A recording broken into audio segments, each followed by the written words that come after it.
لا حول ولا قوة إلا بالله العلي العظيم. أعوذ بالله من الشيطان الرجيم. بسم الله الرحمن الرحيم.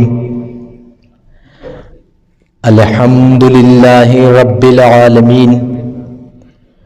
الصلاة والسلام على أشرف الأنبياء والمرسلين وخاتم النبيين مولانا أبي القاسم محمد اللهم صل على محمد عجل فرجه وعلى أهل بيته الطيبين الطاهرين المعصومين المظلومين ولعنة الله على قوم الظالمين من يومنا هذا إلى قيام يوم الدين.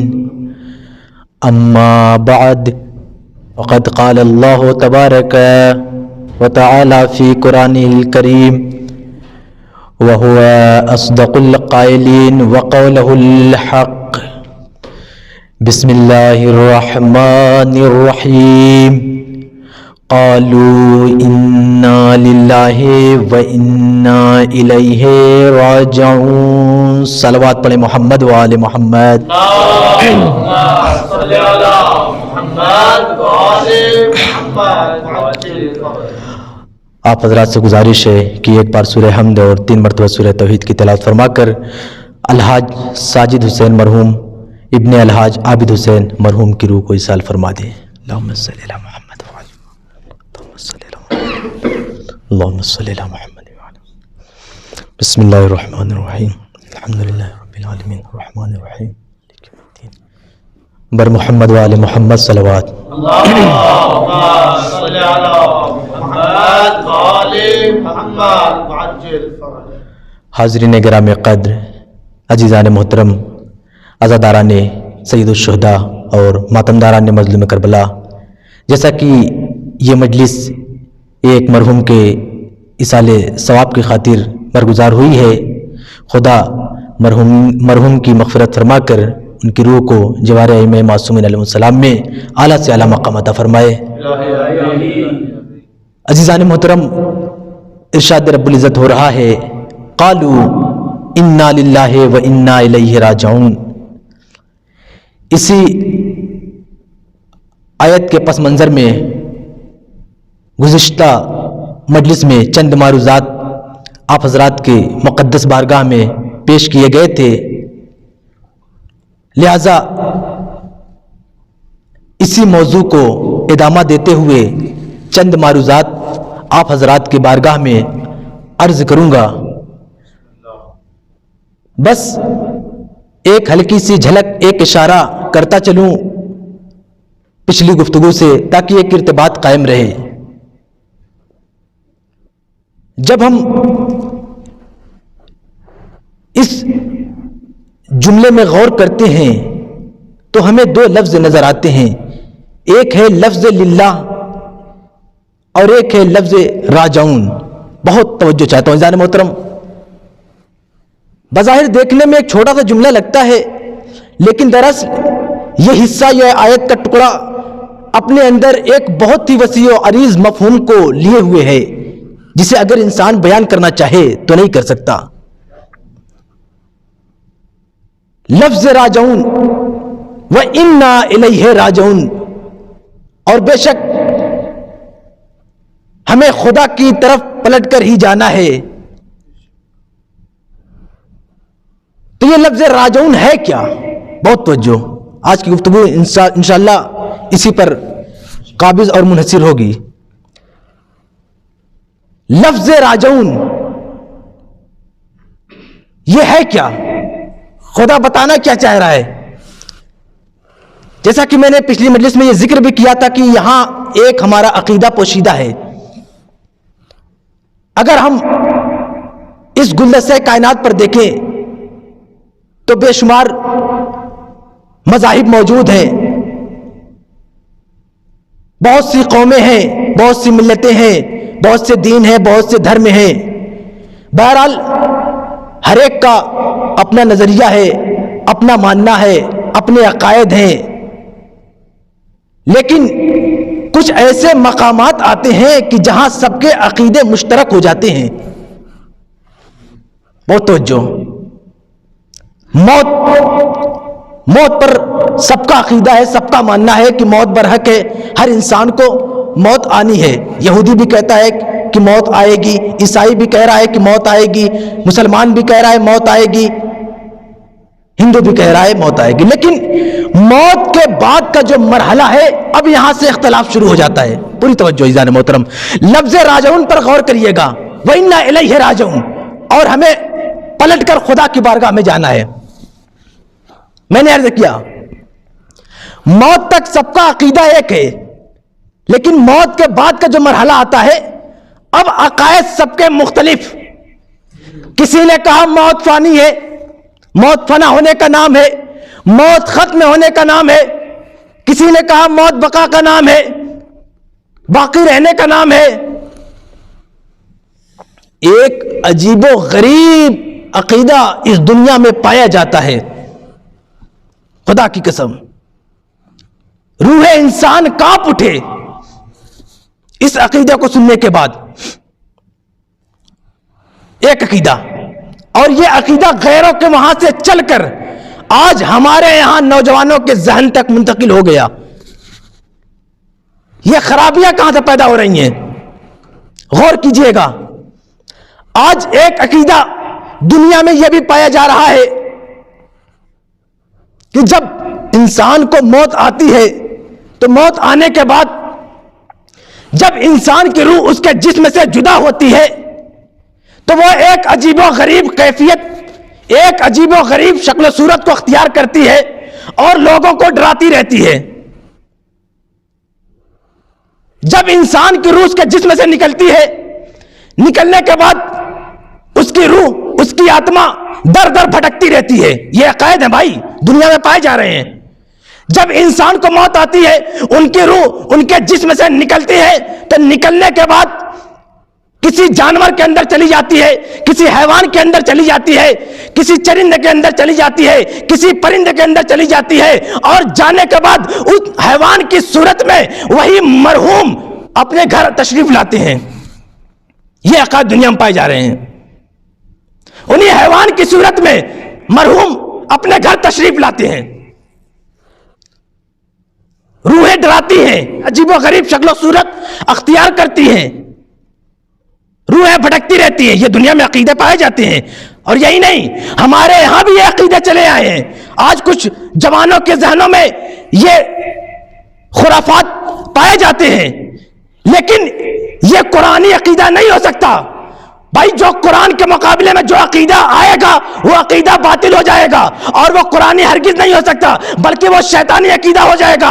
تو عزیزان محترم غور کیا آپ نے, روح انسان جب جسم سے نکلتی ہے تو نکلنے کے بعد ایک عجیب و غریب شکل و صورت اختیار کرتی ہے اور لوگوں کو ڈراتی رہتی ہے. آتمائیں بھٹکتی رہتی ہیں, آتمائیں بھٹکتی رہتی ہے, جانوروں کی شکل و صورت اختیار کر لیتی ہیں, جانوروں کے اندر چلی جاتی ہیں, حیوانوں کے اندر چلی جاتی ہیں, چرندے کے اندر چلی جاتی ہیں, پرندے کے اندر چلی جاتی ہے, اور وہی روح ان حیوانوں کی صورت میں آ کر خود اپنے گھر تشریف لاتی ہے, خود اپنے گھر تشریف لاتی ہے. یہ قرآنی عقیدہ نہیں ہے, یہ شیطانی عقیدہ ہے. بلکہ قرآنی عقیدہ کیا ہے؟ قرآنی عقیدہ یہ ہے وَإِنَّا إِلَيْهِ راجعون, اور ہمیں خدا کی بارگاہ میں جانا ہے. تو معلوم یہ ہوا انسان کو جب موت آتی ہے تو اس کی روح کسی حیوان کے اندر نہیں جاتی بلکہ خدا کی بارگاہ میں جاتی ہے, خدا کی بارگاہ میں جاتی ہے. یہ قرآن. صلوات پڑھے محمد و آل محمد.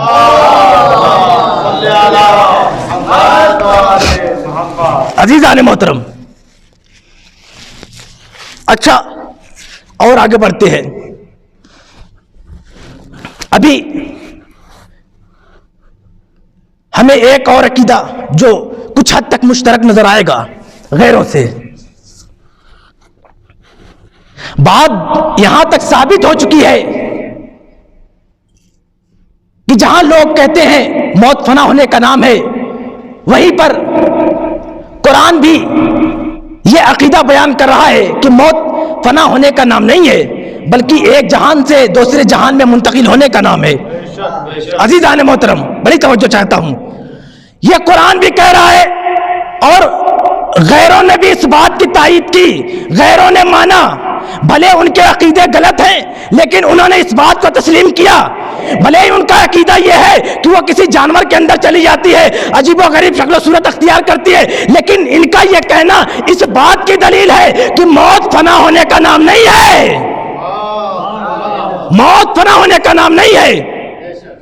اب جہاں پر یہ بات آتی ہے کہ موت فنا ہونے کا نام نہیں ہے، اچھا ایک اور بات ہے، بڑی توجہ عزیزان محترم، وَإِنَّا إِلَيْهِ رَاجِعُونَ، دو گروہ ہمیں نظر آتے ہیں زمین پر، ایک وہ کہ جن لوگوں نے رجوع کر لیا ہے خدا کی طرف، اور ایک وہ گروہ کہ جو خدا کی طرف رجوع کرنے والے ہیں۔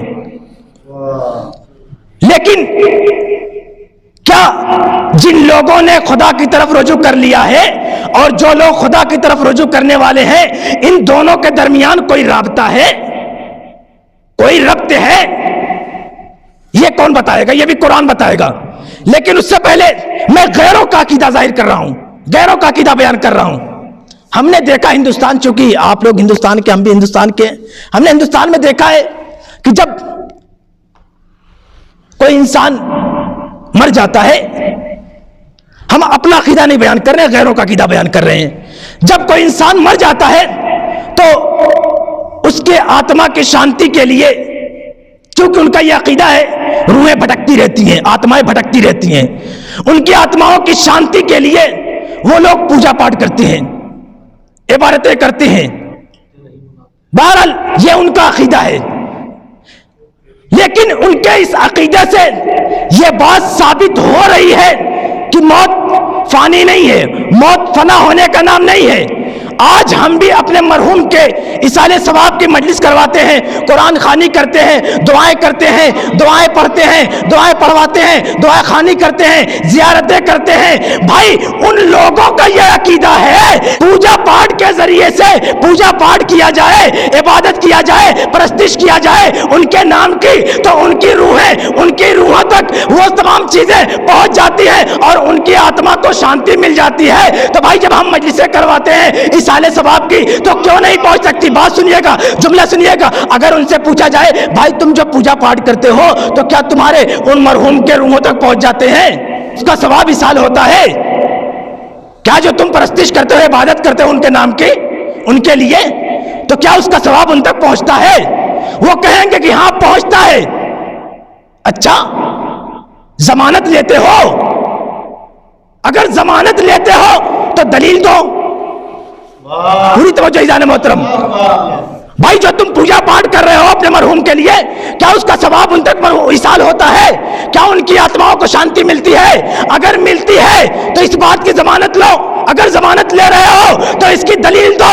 کہا کہ ہم ضمانت تو نہیں لے سکتے لیکن ہمارا یہ عقیدہ ہے، ہمارا یہ ماننا ہے۔ بھائی کیوں؟ کہا اس لیے کہ ہمارے بزرگ یہ عمل کرتے آئے ہیں لہذا ہم بھی انجام دے رہے ہیں۔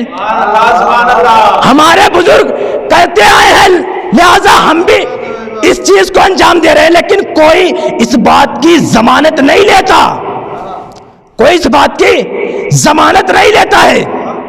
اور وہیں پر کچھ ایسے بھی افراد موجود ہیں کہ جو اپنے مرحوم کے لیے اصال ثواب کے سلسلے سے کوئی پروگرام نہیں کرتے ہیں، کوئی مجلس، کوئی دعا خوانی، کوئی قرآن خوانی، ان کا عقیدہ ہی نہیں ہے، اصلاً ان کا عقیدہ ہی نہیں ہے کہ پہنچتا ہے ان تک، مردوں تک۔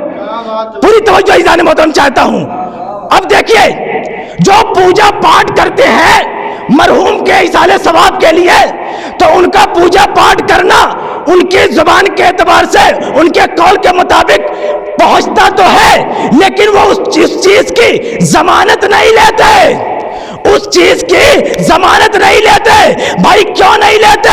کہا اس لیے ہمارے پاس کوئی اس کی دلیل نہیں ہے۔ ہم نے بزرگوں کو دیکھا ہے وہ اس طریقے سے اعمال انجام دیتے ہوئے آ رہے ہیں، لہذا ہم بھی انجام دے رہے ہیں۔ اور آج ہمارے یہاں بھی ان کے نام کا فرش اعزاز بچھایا جا رہا ہے، مجلسیں کروائی جا رہی ہے، قرآن خوانی ہو رہی ہے، دعا خوانی ہو رہی ہے،